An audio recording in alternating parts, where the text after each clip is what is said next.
Bonjour à toutes et à tous, je suis Clara Balin, je suis la directrice de la CEPAM de Moselle. Bienvenue dans ce webinaire que nous animons en, d'une part avec la CARMF et d'autre part avec l'URSSAF. Je représente cet après-midi l'assurance maladie du Grand Est. Merci aux 91 invités médecins, en particulier d'Alsace-Moselle. J'espère que ce webinaire va vous intéresser. Il est donc consacré à la cessation d'activité, mais plus largement aux autres modalités de continuum d'activité qui existent. Vous pourrez évidemment vous exprimer. Évitez toutefois les questions trop personnelles. On vous donnera évidemment des coordonnées privilégiées à l'issue de ce webinaire. Et puis, vous dire que on va d'abord avoir une série de 3 exposés. D'abord,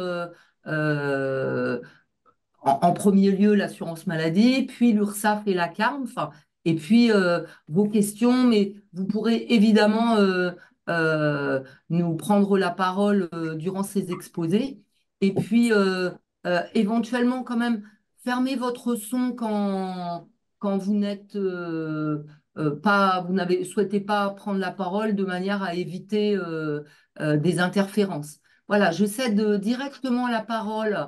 Vraiment bienvenue hein, dans ce webinaire. Et je cède la parole à Michel Aquaviva. Merci beaucoup, Madame Avelin. Bonjour à tous et à toutes. Merci d'être présents aujourd'hui pour ce webinaire. On va attaquer tout de suite les démarches, notamment concernant la cessation. On va vous rappeler un petit peu dans les grandes lignes, si vous souhaitez cesser votre activité libérale, ce que vous devez faire.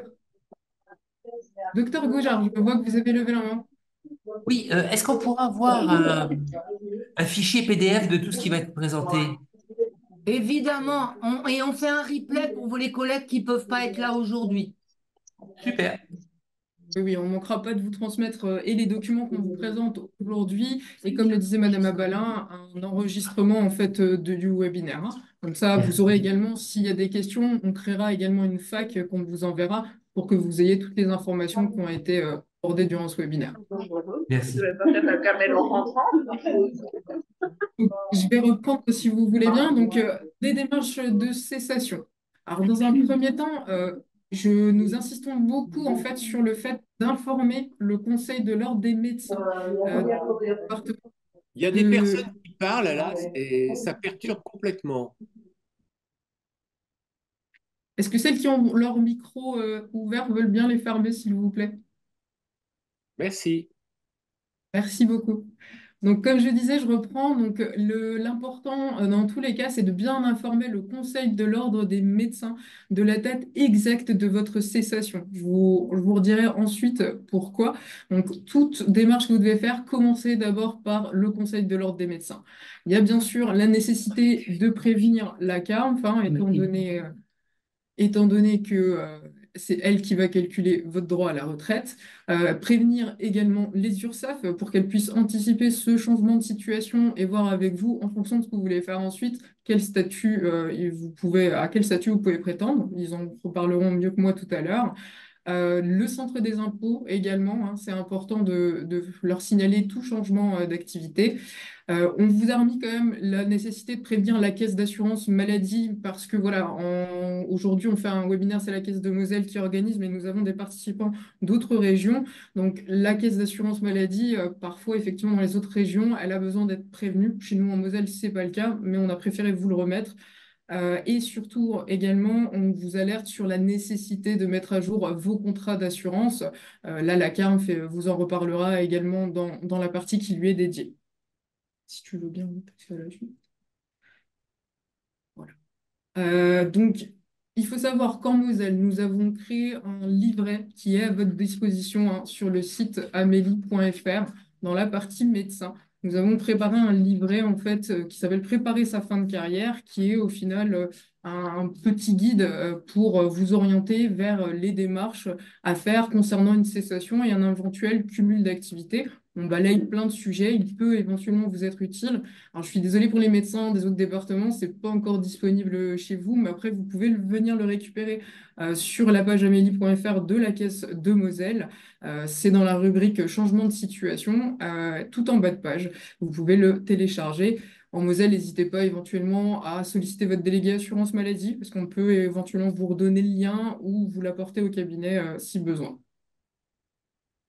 Et donc, je vais revenir rapidement donc, sur les démarches de la caisse, en tout cas Caisse de Moselle. Je reviens sur voilà, la nécessité d'informer le Conseil de l'ordre de votre département, en tout cas le département de Moselle. Il faut savoir que dans ce cas-là, le Conseil de l'ordre, elle informe la caisse primaire, parce que nous avons un logiciel d'échange d'informations. Donc, ça vous permet, vous, de simplifier un petit peu la démarche. Vous informez simplement le Conseil de l'ordre. C'est lui qui informe la caisse primaire. Elle est en capacité ensuite d'enregistrer votre nouveau statut et elle prend contact avec vous en fonction voilà, de ce que vous voulez faire par la suite, si vous avez l'intention notamment de faire du cumul. Peut-être redire aussi, mais vous le savez mieux que moi, cher médecin, c'est que prévenir en amont, ça va être une exigence, hein, puisqu'on parlait de 6 mois. Donc même si c'est pas 6 mois, c'est vrai que plus tôt, vous le savez, pour vos patients, on pourra trouver un autre médecin un traitant. Si vous êtes médecin généraliste, plus votre cessation d'activité ne sera pas handicapante pour vos patients. C'est ça, effectivement, comme le disait très justement Madame Abalin, le fait d'anticiper nous permet, nous notamment, de vous aider dans cette passation de patientèle si vous n'arrivez pas à les replacer de vous-même chez des confrères ou si vous n'avez pas de repreneur pour le cabinet. Ça fait partie des choses qu'on peut faire. Donc là, on revoit avec vous les différentes possibilités qu'il existe en cas de cumul. Donc on parle beaucoup de la permanence des soins ambulatoires, les régulations, les remplacements aussi, c'est possible. Vous pouvez aussi avoir un statut de salarié ou vous pouvez encore aussi cumuler avec une activité libérale. Mais là encore, les collègues de l'URSSAF ou de la CARM sont bien plus à même que moi de vous expliquer là par la suite ce qu'il est possible de faire et comment. Donc, on va peut-être leur laisser la main. Donc, les collègues de l'URSSAF, Bienvenue, chers collègues, et à vous la parole. Merci. Alors, bonjour à tous. Donc, je suis Yann Brasseur, je suis responsable de proximité du centre de gestion des PAM de l'URSSAF-Lorraine. Nous avons en charge donc, la gestion des praticiens des auxiliaires médicaux de Lorraine, de Bouches-du-Rhône et de Corse. Bonjour à tous, je suis Aline Chaton. Aussi, Madame Chaton, responsable de proximité au service gestion administrative des comptes employeurs, des comptes travailleurs indépendants, ainsi que des comptes des professionnels de santé au sein de l'URSSAF-Lorraine. Vos caméras, l'URSSAF, s'il vous plaît. On n'a pas accès. Vous nous entendez? Oui. Oui. Oui, ok. On n'a pas accès à la caméra. Oui, on n'a pas accès à la caméra pour le coup. Vous avez une petite icône normalement à côté de votre nom où vous pouvez réactiver cette caméra normalement. Alors. Vous avez une petite caméra qui est barrée en rouge. Et vous pouvez, en fait, c'est vous qui avez la main dessus. Non, mais on ne la voit pas, la petite caméra. Il nous met que vous ne pouvez pas commencer votre vidéo car l'autre a arrêté. Rien qui bloque de notre côté. On va poursuivre et puis vous nous redirez si on peut allumer la caméra, si ça vous convient. Alors, donc avant d'aborder ensemble les possibilités qui s'offrent à vous auprès de l'URSSAF dans le cadre d'un cumul emploi-retraite, je vous propose dans un premier temps de découvrir rapidement ce qu'est l'URSSAF. Donc, l'URSSAF est un organisme de sécurité sociale, au même titre que la CEPAM notamment, et sa principale mission, la plus connue en tout cas, est d'assurer le financement de votre protection sociale en redistribuant en moins de 5 heures vos cotisations sociales aux organismes prestataires, lesquels les reversent ensuite sous forme de différentes prestations sociales à des millions de bénéficiaires. En qualité de professionnel de santé, vous avez la possibilité de cotiser auprès de notre organisme en choisissant entre 2 statuts. Donc, vous avez l'offre simplifiée dédiée aux médecins remplaçants appelés RSPM ou la gestion classique par les centres de gestion PAM. Quel que soit le statut choisi, vous serez amené à verser des cotisations et contributions sociales. Nous allons voir dans un premier temps avec Aline quelles sont les formalités administratives à réaliser lors d'un cumul emploi-retraite.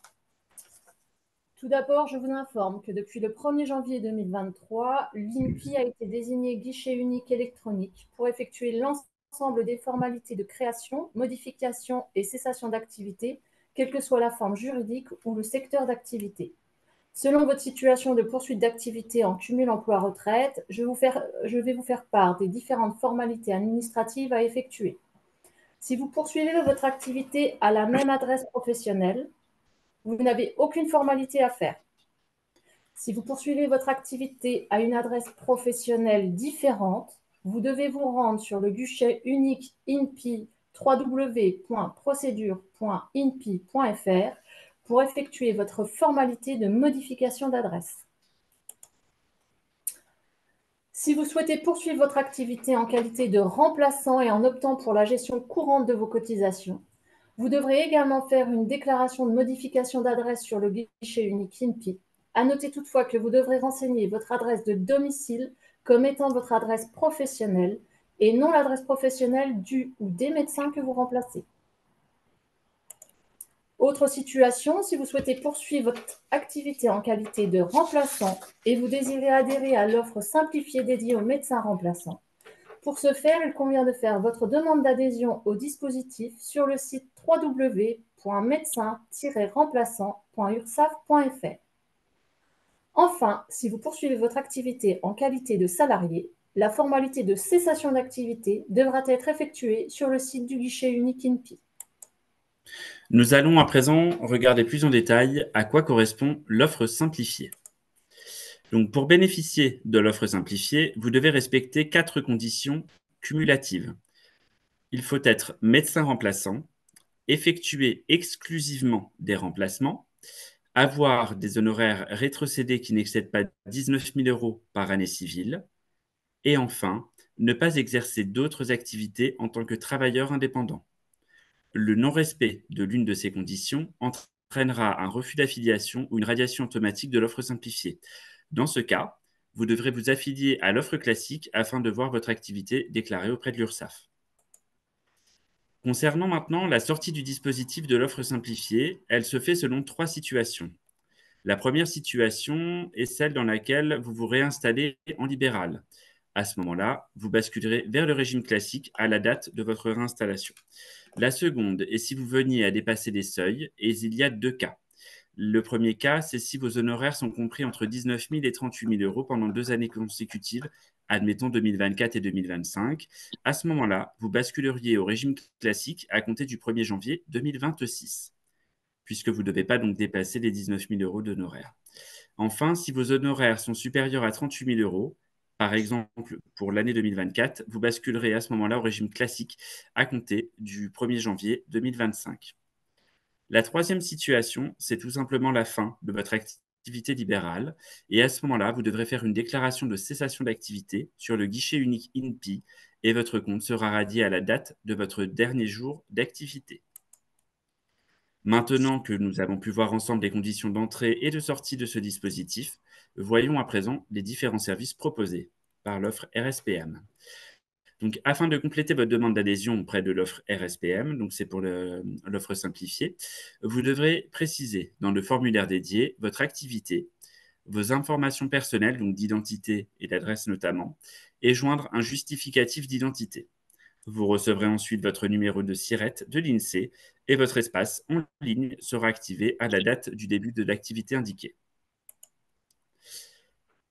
Le site dédié de l'offre RSPM vous permettra notamment de déclarer vos honoraires rétrocédés mensuellement ou trimestriellement et de payer en ligne vos cotisations et contributions sociales. À titre informatif, l'offre simplifiée vous permet de régler vos cotisations sociales, y compris celles pour la retraite. Nous appliquerons à vos bases de revenus déclarées un taux unique pour des cotisations maladie-maternité, CSG, retraite de base et retraite complémentaire. Et donc, les taux, c'est 13,5% pour des revenus jusqu'à 19 000 € d'honoraires, donc, et 21,20% si vous dépassez les 19 000 € d'honoraires. Vous déclarez donc la rétrocession d'honoraires uniquement si vous en percevez. Si vous n'en percevez pas, vous n'aurez pas de démarche à réaliser de déclaration. Par ailleurs, vous payerez au fur et à mesure sur les honoraires déclarés. Donc, il n'y aura aucune régularisation qui ne sera effectuée par la suite. Enfin, vous pourrez également réaliser vos démarches administratives en ligne et estimer vos cotisations à l'aide d'un simulateur en précisant simplement vos honoraires rétrocédés. Comme je vous l'ai précisé tout à l'heure, vos déclarations et vos paiements devront donc être réalisés soit tous les mois, soit tous les trimestres. Ce choix est réalisé pour une année civile complète et si vous souhaitez en changer, vous devrez adresser une demande en ligne avant la fin de l'année précédente. Afin d'avoir de plus amples informations sur l'offre RSPM, vous pouvez nous contacter par téléphone au 0806 804 209, par mail à offre.médecin.remplaçant@ursaf.fr. Consultez le site internet www.médecin-remplaçant.ursaf.fr. Et maintenant, Yann va vous présenter l'offre classique.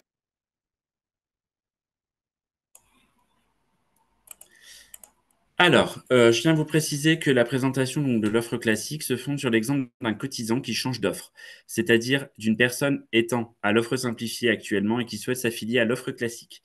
En effet, si vous êtes déjà à l'offre classique, il n'y aura aucun changement sur la partie comptable de votre cotisant. Dès lors que vous recevez la notification d'affiliation à l'URSSAF, vous devez créer votre espace en ligne sur le site www.ursaf.fr.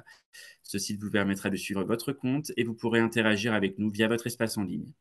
Dans les 90 jours suivant le début de votre activité, vous recevrez un premier échéancier précisant le montant et les dates auxquelles sont attendus les paiements de vos cotisations provisionnelles, calculés sur la base d'un forfait début d'activité de 19% du plafond annuel de la sécurité sociale, soit 8 810 €. En première année de début d'activité, par exemple 2024, les cotisations sont calculées au titre des 2 premières années, donc 2024 et 2025, à titre provisoire sur la base d'un forfait début d'activité, donc de 8 810 € comme je viens de vous l'expliquer. Suite à la déclaration de vos revenus 2024 qui se fera donc en 2025, l'URSSAF procédera dans un premier temps à la régularisation de vos cotisations définitives 2024 et vous réclamera la différence entre vos cotisations réellement dues et les cotisations déjà réglées. Et vos revenus 2024 nous permettront également d'ajuster le montant de vos cotisations provisionnelles 2025, initialement calculées sur la base d'un forfait début d'activité, et également de calculer vos cotisations provisionnelles 2026. Et pour information, vos revenus seront à déclarer via le site www.impôts.gouv.fr. La déclaration de revenus est en commune avec les impôts depuis l'année 2023. Voyons à présent quelles cotisations sont recouvrées auprès de l'URSSAF. Donc, je ne vais pas rentrer dans les détails des cotisations, enfin, dans le détail des calculs. Néanmoins, sachez qu'à l'URSSAF, nous recouvrons les cotisations allocation familiale, maladie maternité, CSG, CRDS, la contribution à la formation professionnelle. Je vais directement citer les indemnités journalières également. Donc, c'est une cotisation pour vous permettre d'avoir le droit aux indemnités journalières. Et également la contribution aux unions régionales des professionnels de santé. Mais si vous êtes remplaçant, celle-ci, vous n'en serez pas redevable.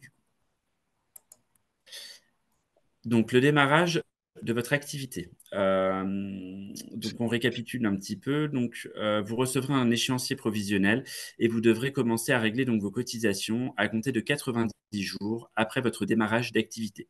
Ainsi, si vous débutez votre activité au 1er juin 2024, vous devrez régler des cotisations à compter du 5 septembre 2024 si vous avez opté pour le paiement mensuel au 5 de chaque mois, au 20 septembre 2024 si vous avez opté pour le paiement mensuel au 20 de chaque mois, et enfin au 5 novembre 2024 si vous avez opté pour le paiement trimestriel.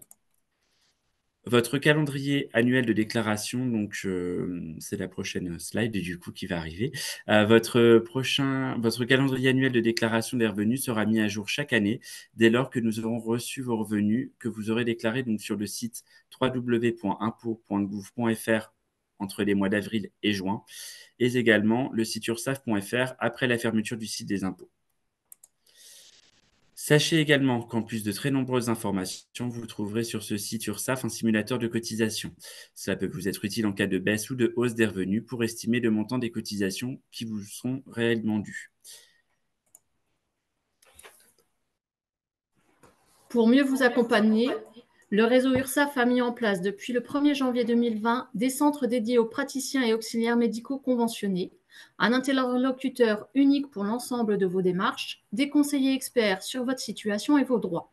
Vous pouvez contacter le centre de gestion des PAM par téléphone au 0806 804 209 ou par courrier à centre dédié PAM-URSAF TSA 60 026 93 517 Montreuil-Cedex.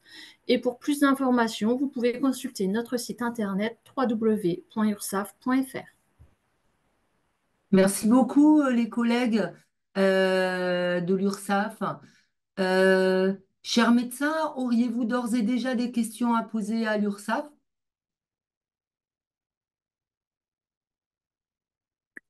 Oui, juste une question, si on... Vous m'entendez?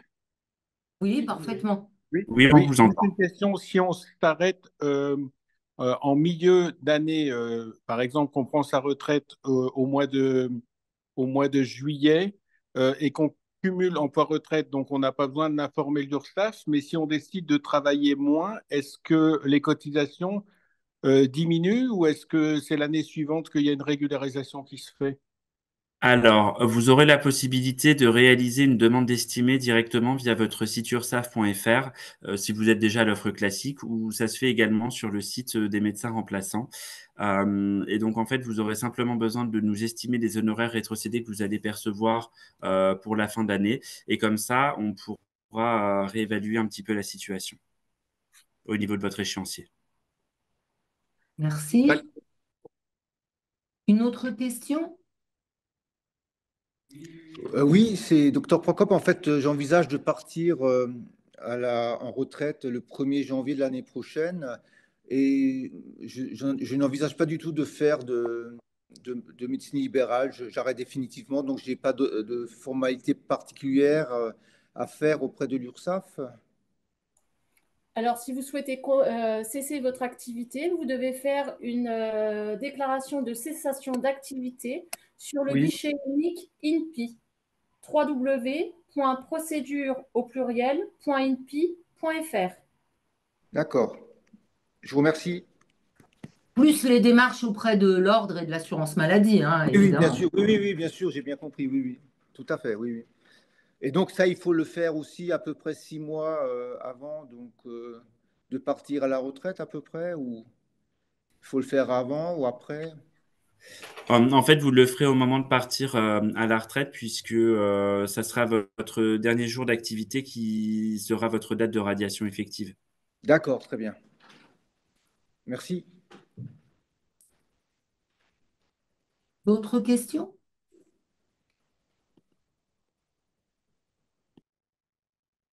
Bon, bah écoutez, on va maintenant laisser la parole à la CARMF et je vous remercie d'ores et déjà des infos que vous allez pouvoir nous donner. J'espère que vous m'entendez bien. Parfaitement. Voilà. Alors bonjour à toutes et à tous. Je suis Monsieur Nicolas Dreux. Je suis responsable au service retraite de la CARMF. Et avant tout, je voulais, avec Monsieur Siri, remercier la Caisse primaire d'assurance maladie de Moselle d'avoir invité la CARMF pour cette participation à ce webinaire sur la poursuite d'activités médicales libérales pour les médecins. Il est utile de rappeler que la CARMF gère 3 régimes de retraite obligatoires. Le régime de base des professions libérales, le régime complémentaire et un régime supplémentaire qu'on appelle l'ASV, allocation supplémentaire de vieillesse pour les médecins conventionnés. Donc, pour bénéficier de la retraite de ces 3 régimes, le médecin doit en faire la demande. Bien sûr, la demande doit être faite avant la date de retraite souhaitée.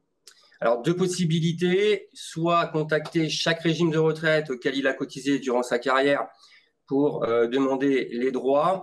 La plus simple, la plus pratique est de le faire sur le site en ligne Info Retraite, puisque la demande est faite en une seule fois pour l'ensemble des régimes.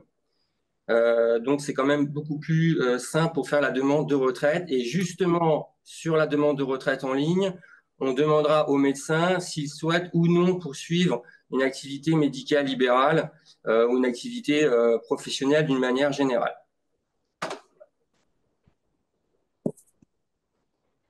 Alors, il est bon aussi de rappeler donc que les conditions de départ à la retraite sont différentes en fonction des 3 régimes. Pour le régime de base, l'âge légal de départ à la retraite est lié à la date de naissance, sachant que par rapport à la réforme d'avril 2023, il y a un rallongement progressif de l'âge légal de départ à la retraite à partir de la génération septembre 1961 et un rallongement progressif aussi du nombre de trimestres requis pour avoir la retraite de base à taux plein. Sachant que l'âge légal de départ à la retraite reste maintenu à 67 ans. Ça signifie que pour les médecins libéraux, si ils n'ont pas tout leur trimestre à 67 ans, ils bénéficient automatiquement d'une retraite à taux plein, c'est-à-dire qu'il n'y a pas de décote. Alors, voilà, donc juste un petit exemple pour le calcul de la retraite de base. Si le médecin, au moment de son départ à la retraite, avant 67 ans, n'a pas tous ses trimestres, il a une décote qui est calculée en fonction du nombre de trimestres manquants, soit par rapport au nombre de trimestres requis par rapport à sa date de naissance, soit par rapport à l'âge légal du taux plein. Et s'il a plus que la durée requise pour le taux plein, on attribue une surcote sur le calcul de sa retraite de base. Donc, vous avez un petit peu les détails dans le slide présent. Alors, pour le régime complémentaire et le régime ASV, les conditions de départ sont différentes. On ne raisonne pas en termes de trimestre. C'est l'âge qui va déterminer le calcul. Il n'y a pas de décote. L'âge légal de départ à la retraite, d'ailleurs, est aligné sur celui du régime de base. Et comme vous pouvez le voir, il y a une augmentation, une majoration de 5% par an à partir de 62 ans et 3% par an à partir de 65 ans jusqu'à 70 ans.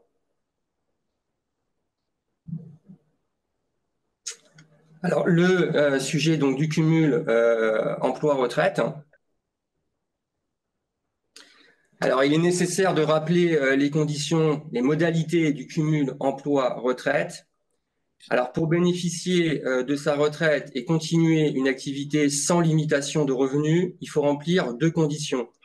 Si le médecin prend sa retraite avant 67 ans, avant l'âge légal du taux plein, il faut qu'il réunisse l'ensemble des trimestres requis par rapport à sa date de naissance. Et la deuxième condition, c'est qu'il ait liquidé l'ensemble des régimes de retraite obligatoires auxquels il a cotisé durant sa carrière. Si ces deux conditions sont réunies à la date de retraite, le médecin peut continuer une activité libérale sans limitation de revenus. À défaut, si le médecin prend sa retraite toujours avant 67 ans, bien sûr, hein, et qu'il n'a pas tous ses trimestres, ou qu'il n'a pas liquidé tous ses régimes de retraite, il est soumis à un plafond de revenus à ne pas dépasser. Donc, c'est ce qu'on appelle un cumul emploi partiel ou un cumul emploi plafonné. En gros, le médecin qui continue son activité, qui la poursuit, ne doit pas dépasser un revenu qui correspond à un PASS, le plafond de la sécurité sociale, qui est à 46 348 € net, là, en 2024.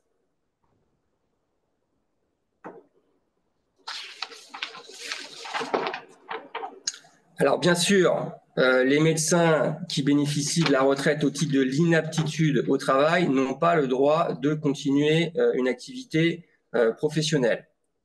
Par ailleurs, les assurés, les médecins qui pourraient bénéficier d'une retraite au titre du handicap n'ont pas le droit à un cumul emploi-retraite intégral, dans le sens où, certes, ils ont une retraite à taux plein, mais ils n'ont pas la durée requise pour obtenir tous les trimestres. Parce que pour faire un cumul emploi-retraite intégral, il faut avoir la durée d'assurance requise.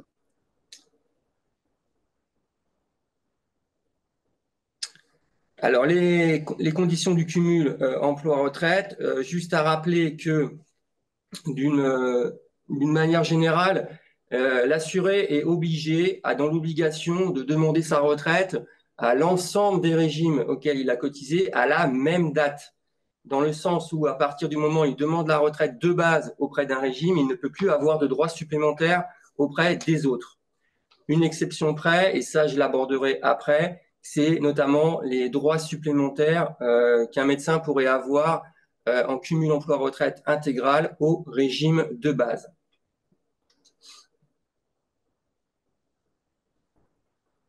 On y arrive. Donc, ça, c'est, on va dire, inscrit dans la réforme d'avril 2023.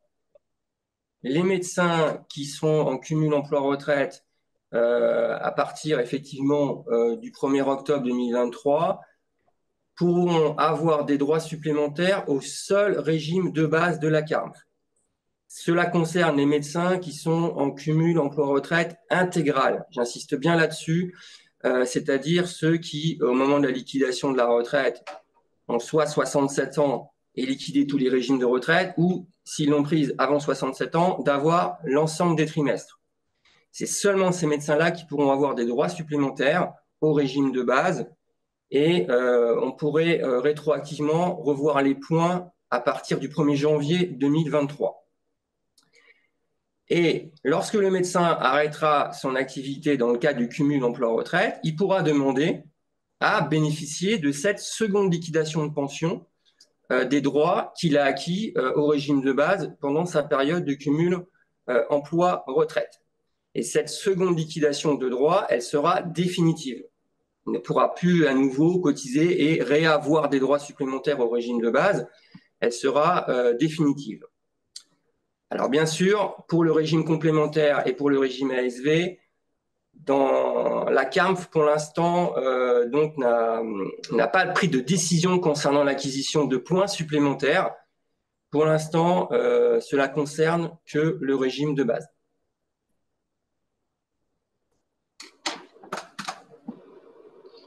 Je vais laisser la parole à mon collègue, Monsieur Siri, du service affiliation cotisation. Alors bonjour, je me présente, je suis Monsieur Siri du service affiliation et pour le coup, je représente la CARMF au niveau des cotisations. Donc, je vais rappeler brièvement pour tous les médecins le mode de calcul des cotisations des médecins qui exercent dans le cadre cumul activité-retraite.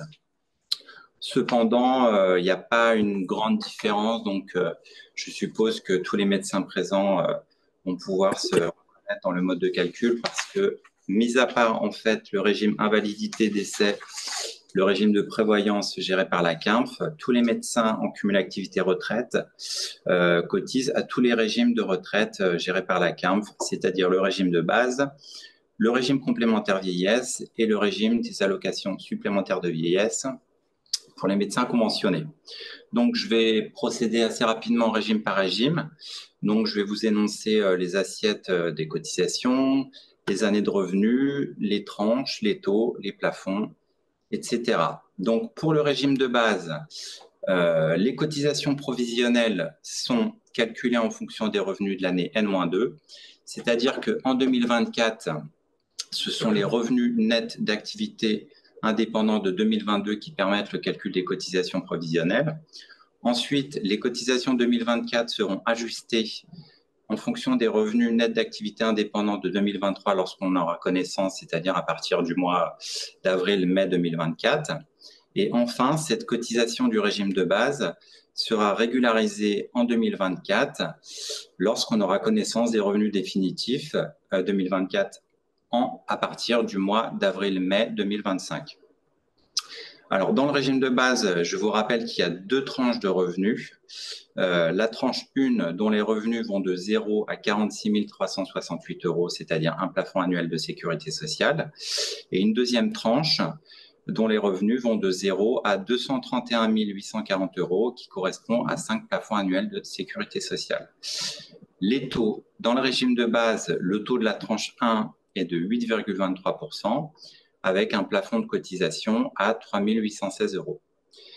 Le taux de la tranche 2 s'élève à 1,87% et le montant total de la cotisation maximale de la tranche 2 s'élève à 4 335 €. Alors, ce qu'il faut savoir, c'est que déjà en tant que cotisant, mais ça se poursuit en tant que cumul, les médecins peuvent demander dans le régime de base à cotiser sur un revenu estimé. Si par exemple un médecin en cumul en 2024 réduit son activité et qu'il estime que ses revenus seraient nettement inférieurs à ceux pris en compte, c'est-à-dire 2022 ou 2023. Et effectivement, il y a une régularisation dans ce régime de la cotisation, sauf si le médecin a cessé entre-temps son activité libérale, auquel cas là, il n'y aurait pas de régularisation. Je passe maintenant au régime complémentaire vieillesse qui est un petit peu plus simple. Donc, l'assiette des cotisations, c'est aussi les revenus nets d'activité indépendante de 2022 et ça reste figé sur 2022. Donc, la tranche de revenus s'élève de 0 à 162 288 €, c'est-à-dire 3,5 plafond annuel de sécurité sociale. Le taux s'élève à 10,2%. Et la cotisation maximale s'élèvera donc à 16 553 € en 2024. Dans ce régime-là, il n'y a pas de régularisation, mis à part si effectivement le médecin, d'ailleurs il en a la possibilité. Ce qu'il faut savoir, c'est qu'en tant que cotisant actif, le régime complémentaire vieillesse est calculé sur les revenus N-2, c'est-à-dire 2022 sans régularisation. La particularité du médecin en cumul, c'est qu'il a la possibilité de demander à cotiser sur un revenu estimé. Et dans ces cas-là, la cotisation provisionnelle 2024 serait régularisée 2 ans après lorsqu'on aurait connaissance des revenus 2024, et ce, même en cas de cessation d'activité libérale. Avec pénalité ou pas? Comment? Avec pénalité de retard, si jamais on non, a absolument. sous-estimé? Elles existaient à l'époque, mais ce texte réglementaire a été abrogé depuis au moins 2 ans. Donc ça, il n'y a aucun problème en cas de sous-estimation. Donc on a intérêt quand même, si on veut travailler moins, à faire une estimation, parce que sinon, ça ne sera pas régularisé si on a trop payé. C'est bien ça? Exactement, exactement. Exactement. C'est la particularité du cumul dans le régime complémentaire vieillesse, c'est que vous pouvez demander à cotiser sur un revenu estimé, sinon il n'y a pas de régularisation. Et effectivement, ça peut être préjudiciable financièrement pour le médecin en cas de baisse d'activité. OK. Et enfin, le régime des allocations supplémentaires de vieillesse pour les médecins conventionnés. Alors, elle est scindée en 2 parties. En tant que cotisant, c'est une partie forfaitaire.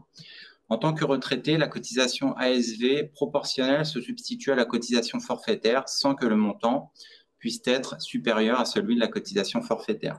C'est-à-dire qu'en fait, l'assiette des cotisations pour le régime ASV devient les revenus nets d'activité indépendante de l'année 2022.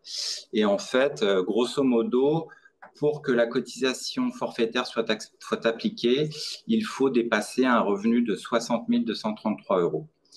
Donc, je rappelle les modalités pour les médecins de secteur 2, la cotisation s'élève à 9%, c'est avec un maximum de 5 421 €.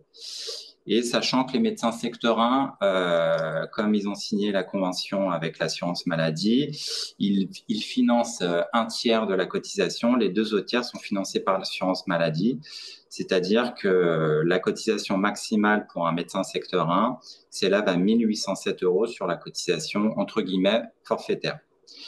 Alors, il existe une deuxième cotisation dite d'ajustement où celle-ci, par contre, est calculée sur le revenu conventionnel de 2022 aussi, l'assiette c'est 2022, dont les revenus vont de 0 à 231 840 € comme le régime de base, c'est-à-dire 5 plafonds annuels de sécurité sociale.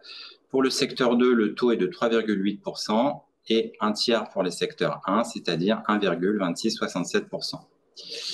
Et malheureusement, les textes réglementaires ne permettent pas la possibilité de demander à cotiser sur un revenu estimé dans ce régime. Donc, on ne cesse de faire la demande au ministère chaque année, mais pour l'instant, ça n'est pas accordé. Donc, il est vrai que c'est assez préjudiciable pour les médecins lorsqu'ils ont des gros revenus sur N-2 et qu'ils réduisent leur activité sur l'année N. Alors, petite subtilité aussi pour les médecins de secteur 1, pour compenser la hausse de la CSG, l'assurance maladie participe aux cotisations du régime de base. Je ne vais pas rentrer dans les détails, mais il faut bien savoir qu'effectivement, quand on est secteur 1, l'assurance maladie prend en charge un certain pourcentage des cotisations du régime de base, uniquement pour les médecins de secteur 1. Alors, ensuite, on vous a fait une petite... C'était juste avant, madame.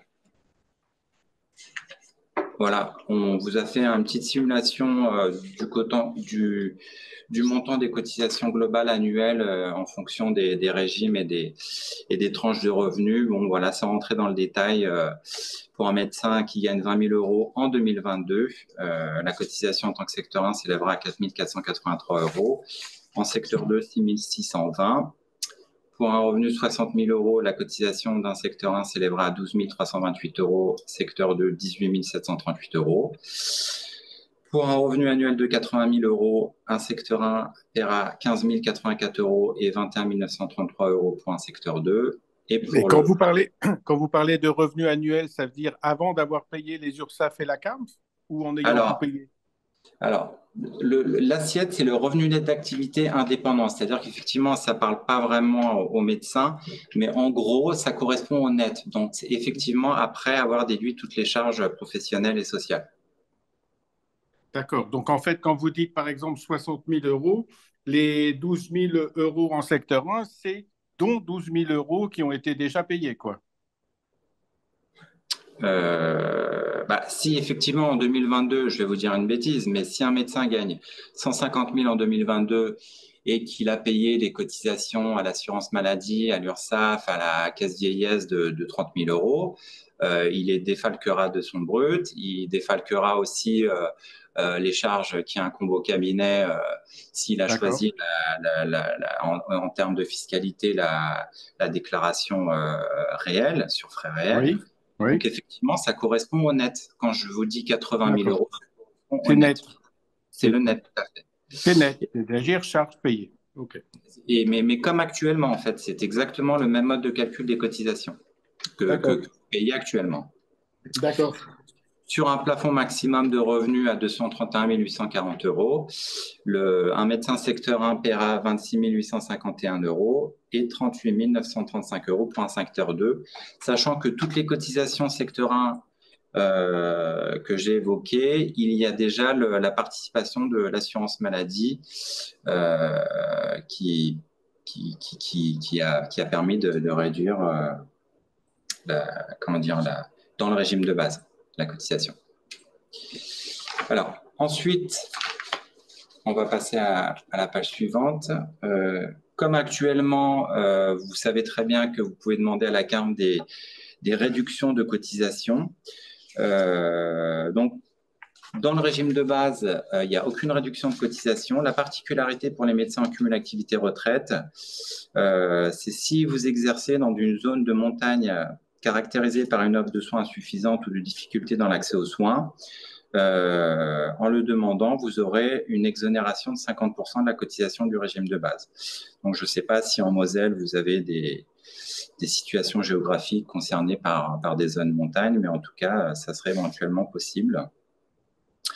Le régime complémentaire vieillesse, il n'y a aucune particularité pour les médecins en cumul. C'est exactement comme actuellement en tant que cotisant actif, vous pouvez demander des réductions de cotisation en fonction des tranches de revenus du médecin imposable de l'année 2023. Donc, vous pouvez voir qu'il y a plusieurs taux de dispense qui vont de 25% à 100%, en fonction des tranches de revenus. Pour le régime ASV, c'est exactement pareil. C'est comme en tant que médecin cotisant actif. Si sur l'année N-2, là, pas 2023, mais 2022, le médecin gagne moins de 13 250 euros, il peut demander à avoir une réduction totale du régime ASV. Alors, la petite particularité, c'est que en fait, le montant du plafond, là, 13 250 euros, correspond à 500 consultations. Vu que la consultation est passée à 26,50, en 2023, c'était 12 500, maintenant, c'est passé à 13 250 euros. Et la petite particularité pour les médecins en cumul, c'est que ce plafond est augmenté à 80 000 euros pour, encore une fois, les médecins en cumul activité-retraite qui exercent dans une zone caractérisée par une offre de soins insuffisante ou par des difficultés dans l'accès aux soins, dont la parution des villes est organisée par les directeurs des ARS. Et enfin, là, je vais vous parler non pas des réductions de cotisation, mais des dispenses totales d'affiliation. D'ailleurs, comme en tant que cotisant actif, là, ça n'est pas une particularité pour les médecins en cumul activité-retraite. Si un médecin exerce exclusivement en tant que remplaçant, régulateur ou expert, sous 2 conditions cumulatives, c'est-à-dire ne pas être assujetti à la contribution économique territoriale et gagner moins de 13 250 € l'année N, le médecin peut demander à être dispensé totalement d'affiliation auprès de la CAMF. Sachant bien que dans ces cas-là, c'est le revenu annuel, donc ça concernerait plutôt les médecins qui demandent à liquider leur droit à pension un 1er janvier. Parce que si par exemple vous êtes installé jusqu'au 1er avril et qu'ensuite vous décidez de poursuivre par des remplacements, c'est le revenu annuel que la CAMF contrôlera et c'est impossible de contrôler une partie de revenu installé et une partie de revenu remplaçant. Du coup, vraiment, cette dispense d'affiliation concernerait particulièrement les médecins qui liquident au 1er janvier. Voilà, je vais laisser à nouveau la parole assez rapidement à Monsieur Dreux qui va continuer. Je vous remercie de votre écoute. Voilà, donc c'était juste pour vous présenter donc l'évolution des effectifs des médecins en cumul emploi-retraite depuis qu'il a été, on va dire, autorisé, depuis 2004 principalement. Donc au 1er janvier 2024, on a 13 513 médecins en cumul emploi-retraite, ce qui représente à peu près 10,8% de l'ensemble des médecins qui cotisent à la CAMF. Alors, ce que vous pouvez remarquer, c'est que la progression des médecins en cumul emploi-retraite s'est légèrement stagnée à partir de 2017. C'est tout simplement dû à la mise en place de la réforme de la retraite en temps choisi par la CAMF, qui, en gros, pour faire simple, a appliqué des majorations supplémentaires sur les régimes complémentaires et ASV, ce dont j'avais parlé précédemment, ce qui fait que les progressions de retraite sont beaucoup plus importantes d'année en année qu'auparavant, si vous voulez. Donc, ça incite le médecin à prendre sa retraite à un âge plus tardif. C'est pour ça que voilà, vous avez toujours une augmentation des médecins en cumul emploi-retraite, mais qui est beaucoup plus plate et moins exponentielle. Et là, c'est juste donc effectivement la répartition des médecins qui sont en cumul emploi-retraite par rapport à leur niveau de retraite. Alors, ce que l'on peut observer, c'est qu'il y a plus de la moitié, 56%, des médecins qui sont en cumul emploi-retraite, qui ont des retraites au-dessus de 40 000 €. Donc, cela sous-entend en fait indirectement que, on va dire, plus de la moitié des médecins en cumul emploi-retraite sont des médecins quand même qui touchent des revenus au-dessus de 80 000 €. Donc, on a tendance à dire que le cumul emploi-retraite commence à être intéressant pour les médecins en cumul emploi en termes de charges si on a au moins des revenus au-dessus de 80 000 €. Voilà. Et donc pour finir, les adresses de contact pour les différents services de la CAMF notamment, le service allocataire, le service affiliation, que vous pouvez contacter par mail. On vous remercie beaucoup. Avez-vous des questions, cher médecin?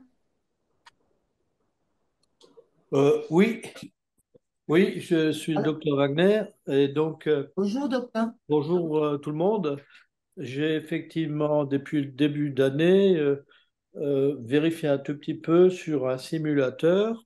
Il se trouve que je suis retraitable parce que j'ai travaillé ailleurs un peu avant, ma carrière médicale, et je peux être retraitable. Là, le 1er octobre 2024, je gagne en fait sur mon âge de 65 ans, je gagne 4 mois.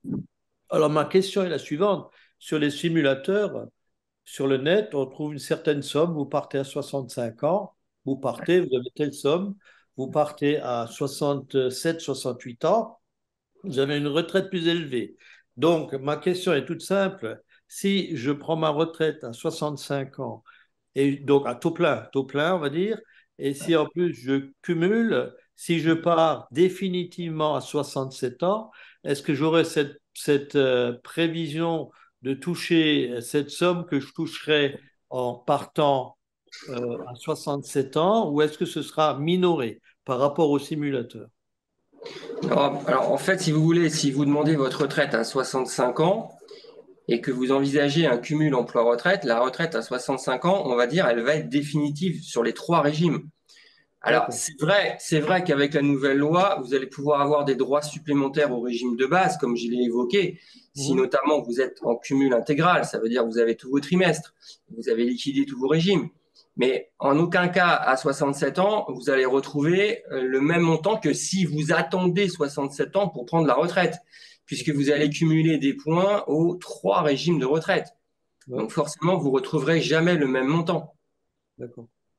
Alors, je voulais juste aussi souligner, si vous me le permettez, bien évidemment, que si vous demandez votre retraite à 65 ans et que vous avez tous vos trimestres, effectivement, on parle d'une retraite à taux plein.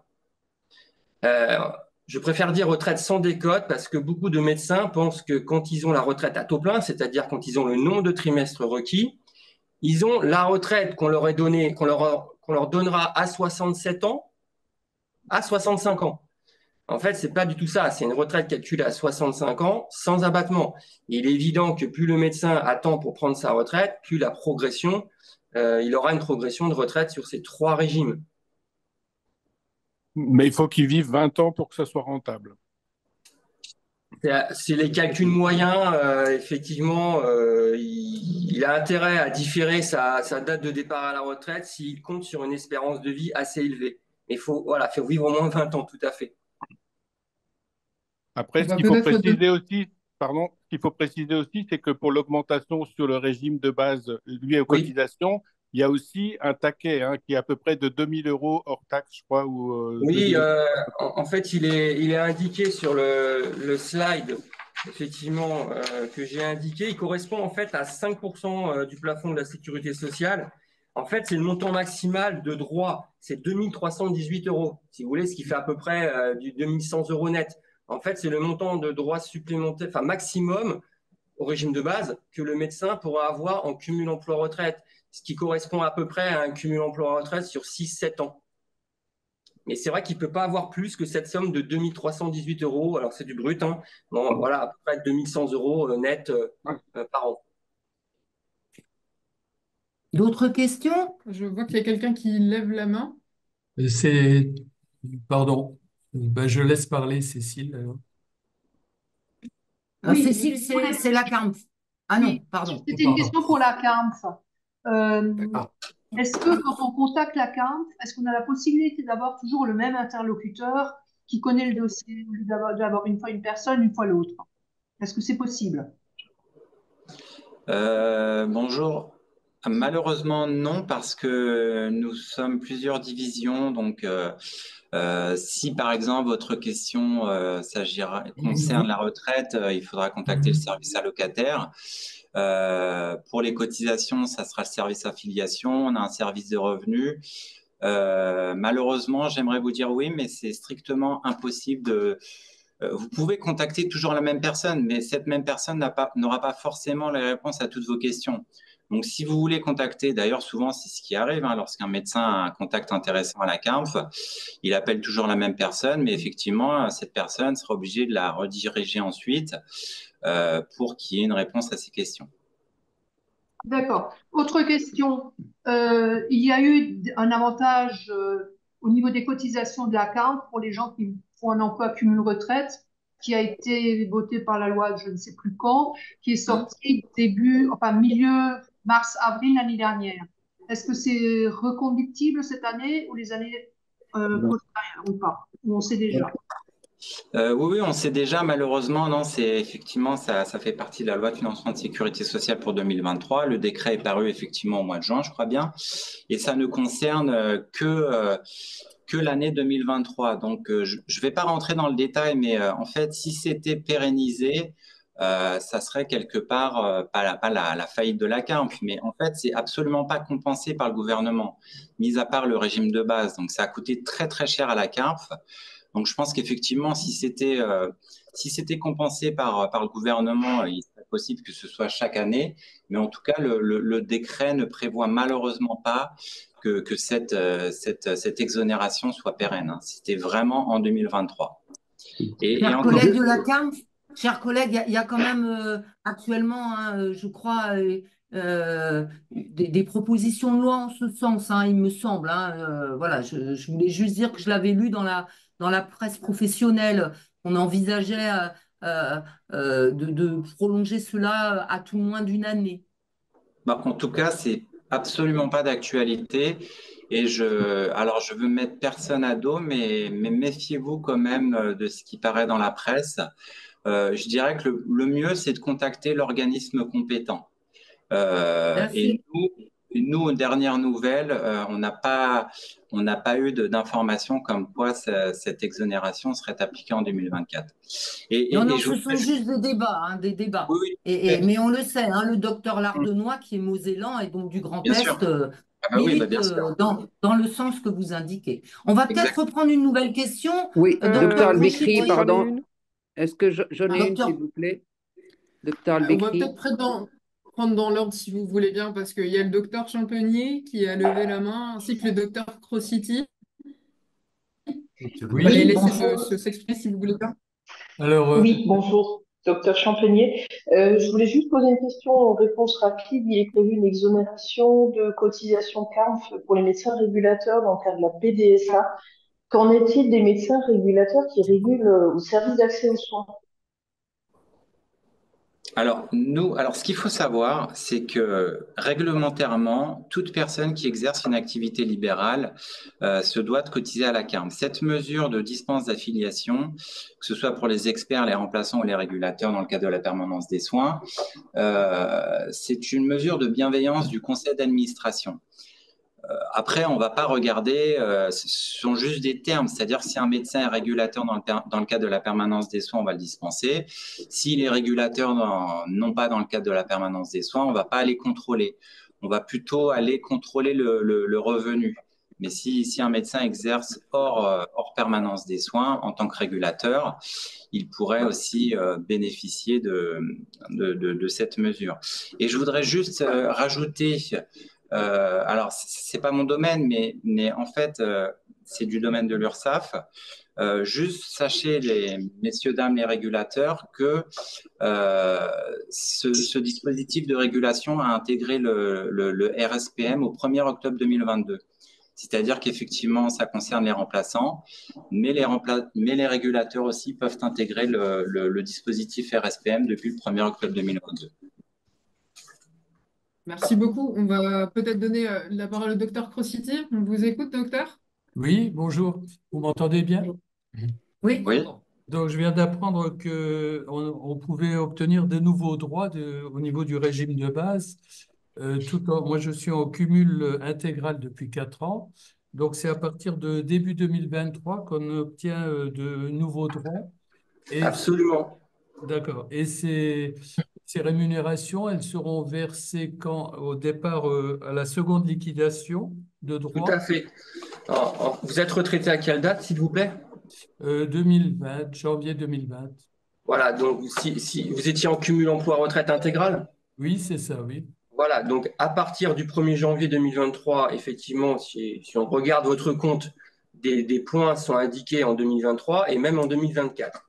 Et quand vous arrêterez votre activité médicale libérale dans le cadre du cumul, c'est là que vous pouvez demander à bénéficier, parce qu'il faudra faire une demande, c'est important, hein. C'est une seconde liquidation de pension, mais il faut quand même en faire la demande, comme les 3 régimes au moment de la première liquidation de droit. Ça ne se fait pas automatiquement. C'est le médecin qui doit demander cette seconde liquidation de pension. Juste à la CARM, alors. Ouais, absolument. Est-ce que je pourrais vous poser une question, s'il vous plaît, docteur Albécri? J'allais dire oui. Le docteur Albécri, allez-y, docteur. Oui. Bonjour. S'il vous plaît, je voulais savoir si on ne fait pas de cumul emploi-retraite et on réduit son activité. Moi, je suis à 5 ans de ma retraite, ou 6 ans. Est-ce que ça influence le montant de la pension? Ça, c'est la première question. Et la deuxième question, est-ce qu'il faut prendre rendez-vous parce qu'on se rend compte que par mail et par téléphone, c'est quand même compliqué pour le suivi d'un dossier. Combien de temps avant la retraite vous estimez qu'il faut prendre rendez-vous pour essayer de éclaircir sa situation voilà, sur son parcours? Alors, c'est vrai que d'une manière générale, la CARMF conseille aux médecins de réduire progressivement son activité. Enfin, en fait, il peut réduire progressivement son activité 2 ans avant de prendre la retraite. Tout simplement parce que ça tient au mode de calcul des cotisations dont mon collègue M. Siri a parlé. D'une manière générale, les cotisations de la CARMF, et donc le nombre de points attribués sur une année N, est principalement calculé sur les revenus de l'avant-dernière année. Bon, certes, le régime de base est régularisé quand on connaît les revenus réels, mais pour le régime complémentaire et pour le régime ASV, pour la cotisation d'ajustement, les cotisations et donc le nombre de points sont calculés sur les revenus de l'avant-dernière année. Donc c'est vrai qu'un médecin, c'est plutôt dans son intérêt de réduire progressivement 2 ans avant parce que ça n'impactera pas le montant de la retraite dans le sens où les points sont déjà calculés. Entendu. Et de le faire 4-5 ans avant, ça le pénalise. Alors, ça pourrait le pénaliser parce que là, ça pourrait lui faire un calcul de points à la baisse. Effectivement, il aura toujours des points supplémentaires, bien évidemment, mais il aura des points moins importants que s'il a maintenu une activité haute. C'est sûr. Idéalement, il faudrait le faire 2 ans avant. D'accord, bien Ouais. compris. Et votre question suivante, c'était pour prendre un rendez-vous? Oui, est-ce que vous conseillez, par exemple, de dire, tiens, 2 ans avant, je prends rendez-vous, ou dans l'année, vous voyez, parce que c'est pas facile par Internet, parce que les situations sont différentes, on n'arrive pas à avoir au téléphone, mais c'est la caisse à Alors, Paris, c'est difficile parce qu'il y a des créneaux qui sont très courts, hein, et tout à souvent fait. c'est très occupé tout le temps. Oui, alors attention, hein, quand vous faites votre demande des rendez-vous, c'est indiqué des fois 9h30, 9h31, ça dure pas une minute, hein. C'est que la Je m'en plateforme. doute, c'est pas une Ouais. critique, hein.